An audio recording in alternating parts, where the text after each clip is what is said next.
হঠাৎ করে আমার একটা গল্প মনে পড়লো। একটা ছেলে একটা মেয়েকে অনেক ভালোবাসতো, কারণ এই মেয়ে আর কেউ না, তার নাম ছিল লাইলি, আর ছেলেটার নাম ছিল মজনু। মজনু অতটুকু এই মেয়ের জন্য পাগল ছিল যে সে রাস্তার মধ্যে পাগলের মতো চলাফেরা করত।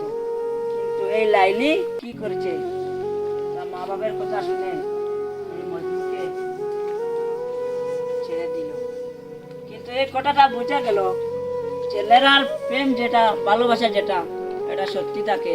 আর মেয়েরা কান্নার বাহানা করেও, ছেলেরা হাসলেও কিন্তু ছেলেরা কষ্ট বুকে নিয়ে হাসে, আর মেয়েরা কান্না করলেও তার সুখে হাসে। অথচ এই জগতের মধ্যে বেশি ভালোবাসা দিয়ে ছেলেরা, আর মেয়েরা অভিনয় করে। কথাটা মনে রাখবেন, ভালো লাগলে শেয়ার করবেন। ধন্যবাদ।